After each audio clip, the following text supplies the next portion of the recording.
Peuple de Dieu, bienvenue une fois de plus dans cet espace de l'église Maranatha Church sur Divine Mabiala officielle, votre chaîne de prédilection. Alors, comme vous constatez, ici nous sommes en direct de l'aéroport de Hall Field Jackson. On est à la partie domestique, donc vous voyez, on n'est pas à Maranatha Church, mais on est en direct de l'aéroport.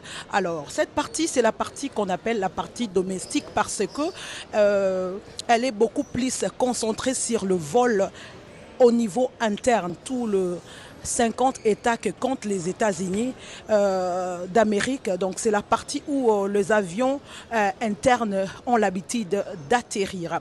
Alors aujourd'hui, nous sommes venus pour recevoir le pasteur Pierre-René Ikota. Il nous provient de Texas.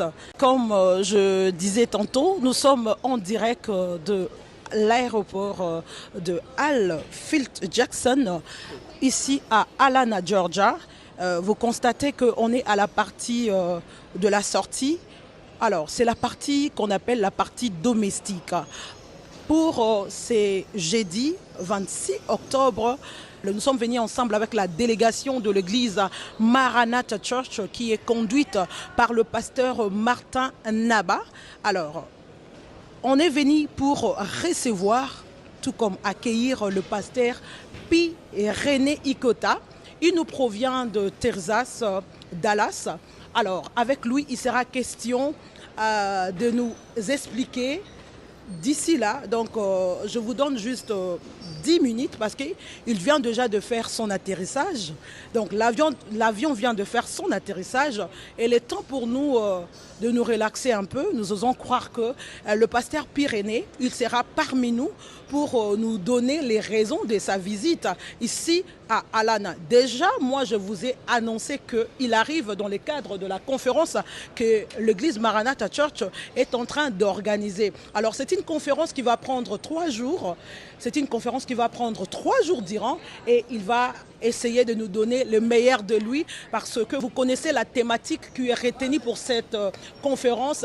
Et retenez aussi que c'est une conférence d'anniversaire parce que nous célébrons aussi les 6e année d'existence de l'église Maranatha Church. Alors, d'ici là, il sera parmi nous.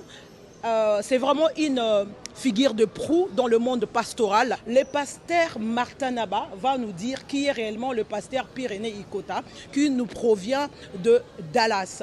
Alors, papa Martin Naba, avec tout le respect, si vous pouvez vous joindre à nous pendant quelques minutes, question un peu d'expliquer le peuple de Dieu. Habitat Atlanta, qui est réellement cet homme de Dieu que nous venons pour accueillir en séjour. Bonjour pasteur Martin. Bonjour ma sœur.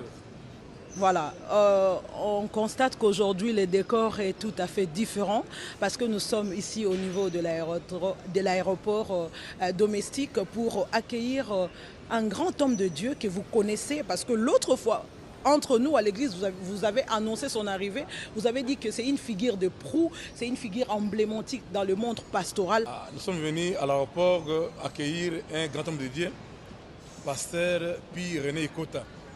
Il est parmi les pères, donc il est parmi les orateurs de notre conférence. Il nous vient de Dallas, de Texas. Il est pasteur responsable de l'église All Nation Church de Dallas. Il est là avec nous maintenant. Alors, quelle est la portion, quelle est la particularité de cette conférence, vu que plusieurs hommes de Dieu ont déjà annoncé leur arrivée? Alors, quel est le message particulier que le peuple de Dieu va tirer à l'issue de cette conférence? Dieu veut que tu sois grand. Alors, Dieu veut que tu sois une source de bénédiction pour plusieurs. C'est ça. Merci. Donc si je comprends bien, c'est la grandeur qui est mise devant. Oui. Ok, merci beaucoup papa. Sans plus tarder, comme je vous ai annoncé que le pasteur Pierre-René sera parmi nous en ce jour, alors la promesse, elle est ténue. Il est là parmi nous avec beaucoup de respect, papa. Bonjour et soyez le bienvenu sur le sol de pasteur Martin Luther King. Merci beaucoup. Oh, pasteur Martin Naba m'a accueilli au sol de pasteur Martin Luther King. J'aime ça. Merci beaucoup. Merci de l'accueil. Ok, je sais que vous êtes fatigué. Pouvez-vous lancer un message à ceux-là qui viendront découvrir ce que vous êtes réellement, non pour votre gloire, mais pour la gloire de Dieu? L'homme n'a jamais eu la gloire. Nous nous rattachons à celle du Christ qui a dit, je leur ai donné ma gloire. Même si on vous donne, mais il dit ma gloire. Je leur ai donné ma gloire. Jean 17. Alors, nous sommes là pour répondre à l'invitation de l'homme de Dieu, prêcher la parole de Dieu, proclamer l'évangile. Mais quand nous faisons cela, c'est selon la ligne de conduite qui a été synthétisée par le thème. Hein? Dieu veut que tu sois grand. Ton Dieu veut que tu sois grand. La conférence de la grandeur. Alors, il y a une dame, la femme de Zébédée, qui a demandé au Seigneur que ses deux fils soient l'un à la droite et l'autre à la gauche du Seigneur. Et le Seigneur a dit que ça ne dépend pas de lui. Et par après, il va donner une leçon, une morale par rapport à cette demande. Il dit, si quelqu'un veut être grand, qu'il serve, qu'il soit le serviteur des autres. Vous voyez, nous parlons de la grandeur. Mais nous, on est là pour montrer au peuple de Dieu quel genre de service tu dois rendre, quel genre de serviteur tu dois être, quelles sont les conditions requises pour que quelqu'un devienne grand. La volonté est là, la parole de Dieu est là. Dieu veut que tu sois grand. Et toi-même, tu veux aussi que tu sois grand. Est-ce croire seulement, vouloir, ça suffit? Non, il y a des conditions à remplir. Nous voulons les partager avec le peuple de Dieu pour que réellement la parole soit faite chair, que la promesse soit réalisée. Mais il y a une part de la réalisation de l'homme pour que la grandeur soit réellement grande.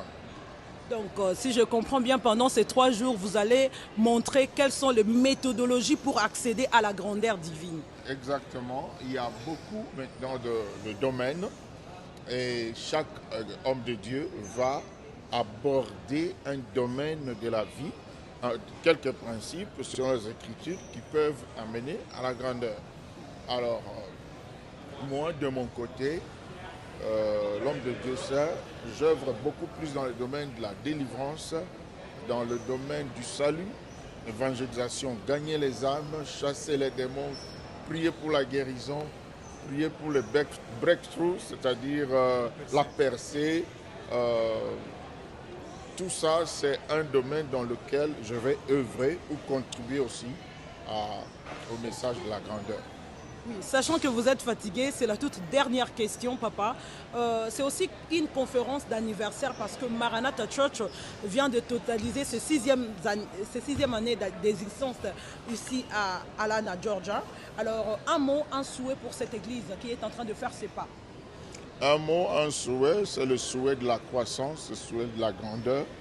Le Seigneur dit, la Bible dit, soyez féconds et multipliez.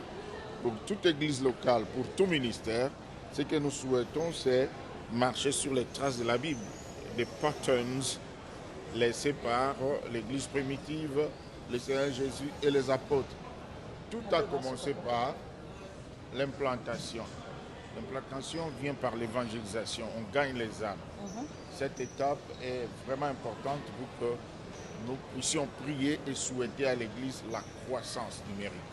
Implantation, croissance, maturité et expansion. Et l'expansion va engendrer la mission. Vous voyez? Alors, dans tout cela, dans les activités, il y a 4 grands axes dans lesquels l'Église doit œuvrer et exceller dans la grandeur. Kérugma, qui est la proclamation de l'Évangile, Didake, c'est-à-dire les œuvres sociales. L'Église va parler de l'amour de Dieu, c'est ça, proclamer l'Évangile, mais aussi pratiquer l'amour de Dieu par les œuvres sociales. Pourquoi pas entendre Maranatha construire un hôpital au Congo ou ailleurs, des œuvres sociales, des orphelinats, ainsi même ici aux États-Unis, s'occuper des sans-abri, il y en a, même aux États-Unis, leur donner des soupes, visiter les prisonniers. Ça, c'est un aspect important de le diaconat. On voit ça dans l'Église primitive. Il y a un autre aspect. Il a dit Jérusalem, Samarie, jusqu'aux extrémités de la terre. Évangélisation, c'est là qu'il y a la notion d'implanter des branches par-ci, par-là. Donc l'Église ne doit pas s'arrêter à la petite Église. Soyez féconds et multipliez. C'est ça mon souhait, c'est ça ma prière, que Maranatha soit une Église qui grandit. Parce que tout ce qui a vie doit croître. Et si on cesse de croître, on est en train de mûrir. Hein? Les vieux ne grandissent plus comme les bébés, mais ils grandissent en maturité, en sagesse, en créativité. Ce que je souhaite à Maranatha, c'est cette vie de croissance, de maturité, d'épanouissement, de mission et aller de l'avant. Croissance numérique, croissance financière à tous égards. Merci pasteur, surtout soyez une fois de plus le bienvenu sur le sol de Dr Martin Luther King. Merci beaucoup. Merci à vous. Merci.